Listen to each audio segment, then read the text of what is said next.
Calculation of standard deviation by proper mean formula. आज हम समझेंगे कि स्टैंडर्ड डेविएशन को बाय प्रॉपर मीन फार्मूला हम कैसे फाइंड आउट कर सकते हैं और क्या कंसेप्ट है प्रॉपर मीन फार्मूला का। ठीक है, सबसे पहले जैसे कि आपको यहाँ पर हेडिंग से पता चल गया होगा कि इसमें हम मीन जो यानी अरिथमेटिक मीन की मदद से जो है यहाँ पर स्टैंडर्ड डेविएशन फाइंड आउट करने जा रहे हैं।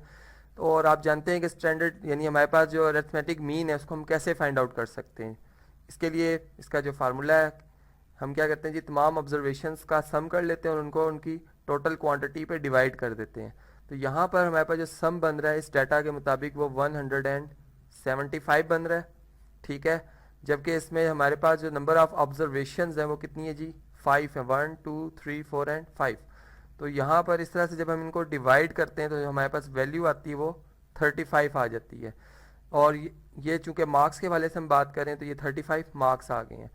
अब जरा एग्जाम्पल को समझते हैं कि हमारे पास एग्जाम्पल में क्या बात की गई है कि एक स्टूडेंट हैं जी आयशा, जिनके आउट ऑफ 55 सब्जेक्ट्स में ये मार्क्स आए हैं। ठीक है, और इस तरह से हमने देखना ये है कि अब इनकी इन सब्जेक्ट के हवाले से हम स्टैंडर्ड डेविएशन कैसे फाइंड आउट कर सकते हैं। ठीक है, यानी स्टैंडर्ड डेविएशन बेसिकली एक ऐसी वैल्यू होती है जो कि किसी भी डाटा की एवरेज वैल्यू से हमें बताती है कि इसकी हर वैल्यू का कितना फ़र्क है। ठीक है, तो इस तरह से अब हमने डेविएशन जो कि आप समझते ही हैं कि एक फ़र्क का नाम है, एक फैलाव का नाम है, हमने वो फाइंड करना है। तो इसका चूंकि मेन जो पर्पज़ होता है या मेन जो इसका मकसद होता है ये होता है कि एवरेज वैल्यू से इसका फ़र्क लिया जाता है। तो हमने यहाँ पे एवरेज फाइंड कर लिया हुआ है। अब इसका हर वैल्यू से जब हम डिफरेंस लेंगे, ऐसा 45 का अगर 35 से फ़र्क मालूम किया जाए तो ये -10 का आता है। -10 का मतलब ये है कि सॉरी +10 आता है। यहाँ पर +10 का मतलब ये है कि आपके पास जो एवरेज वैल्यू वो कम है और जो आपकी ऑब्जर्वेशन में वैल्यू वो ज़्यादा है। ठीक है, इसी तरह से जब आप 35 का 35 से डिफरेंस लेंगे तो ये हमारे पास 0 का आएगा। 40 में से 35 का डिफरेंस लेंगे +5 आएगा।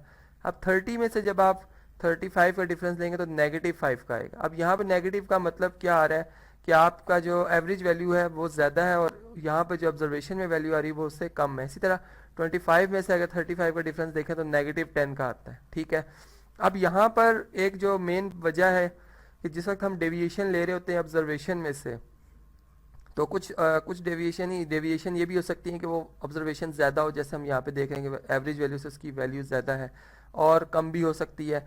और अगर हम इनका सम करते हैं तो बाज़ केसेस में ऐसा होता है कि ये सम ज़ीरो बन जाता है, जिससे ये पता चलता है कि ओवरऑल डेविएशन ज़ीरो है, कोई फ़र्क नहीं है, तमाम वैल्यूज़ एवरेज के करीब है, जो कि एक यानी हमें मिसलीड कर रही होती है हमारी इन्फॉर्मेशन की तरफ, हमें एक्चुअलिटी जो है उससे दूर कर रही होती है। तो इसको बेहतर बनाने के लिए हम क्या करते हैं कि यहाँ पर उसका स्क्वायर ले लेते हैं, यानी हम क्या करते हैं जो भी डेविएशन है उसका स्क्वायर कर लेंगे। जैसे 10 का स्क्वायर 100 आ गया। ठीक है, 0 का स्क्वायर 0 आ गया, 5 का स्क्वायर 25, इसी तरह -5 का स्क्वायर +25 होगा, और इस तरह -10 का स्क्वायर जो है वो +100 होगा। और इनका अब हम सम कर लेंगे, यानी यहाँ भी हम ये देखें, यहाँ पर हमने square of the deviation find किया और इन्हीं की वैल्यू जब हम सम करेंगे तो हमें स्क्वायर्स में ही सम मिल जाएगा डेविएशन का, जो कि 250 बन रहा है। ठीक है, अब हमने देखना है कि एवरेज, क्योंकि मैंने आपको बताया स्टैंडर्ड डेविएशन जो है बेसिकली ये हमें एवरेज की तरफ लेके जा रहा होता है कि एवरेज डेविएशन बता रहा होता है।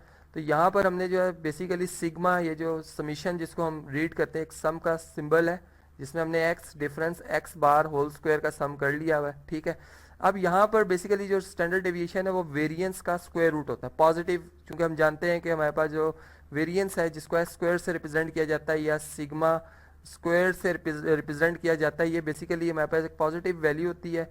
ठीक है, तो यहाँ पर अगर हम इसको फाइंड आउट करेंगे तो इसकी वैल्यू होती है जी सिग्मा या summation X minus X difference x bar, यानी difference of X minus X bar whole square over N. ठीक है, ये एक एवरेज वैल्यू आ जाएगी। यहाँ पर अगर हम सबसे पहले वेरिएंस फाइंड आउट कर लेते हैं ताकि हमें वेरिएंस की वैल्यू पता चल जाए, तो यहाँ से अगर आप देखें तो ये हमने देखा था कि हमारे पास सम बना है जी 250 का, जबकि नंबर ऑफ ऑब्जर्वेशन जो हमारे पास आ रही हैं वो 5 हैं, और अगर 250 को 5 पर डिवाइड किया जाए तो ये हमारे पास 50 आंसर आता है, यानी 50 मार्क्स जो हैं वो बेसिकली वेरिएंस है इस डाटा का। लेकिन अगर हम स्टैंडर्ड डेविएशन की बात करेंगे तो हमें क्या करना होगा जी, इसको इसी वैल्यू का स्क्वायर रूट लेना होगा। तो हमारे पास एस यानी स्टैंडर्ड डेविएशन जो है जिसको एस डॉट डी से भी जाहिर किया जाता है, ठीक है, ये आ जाएगी। तो 50 का अगर हम स्क्वायर रूट लें तो ये हमारे पास जो जवाब आता है ये 7.07 आता है, ठीक है। और यूनिट आप वही लिखेंगे जो कि वेरिएबल के हैं इस डाटा में। तो यहाँ से हम ये बात कर सकते हैं कि इस स्टूडेंट जो आयशा हैं इनकी ओवरऑल जो परफॉर्मेंस है उसके हवाले से हम ये कहेंगे कि एवरेज जो इन्होंने मार्क्स लिए हैं वो 35 लिए हैं, लेकिन अगर हम इसकी जो प्रैक्टिकल जो उन्होंने जब इनका रिजल्ट आया और उनकी एक्चुअल जो नंबर आए तो वो अपनी एवरेज से 7.07 वेरी कर रही हैं, यानी कोई किसी सब्जेक्ट में 7.07 ज़्यादा ले रही हैं और किसी में कम ले रही हैं। तो आज के इस टॉपिक में हमने समझा कि standard deviation by proper mean formula हम कैसे फाइंड आउट करते हैं और क्या इसका कंसेप्ट है।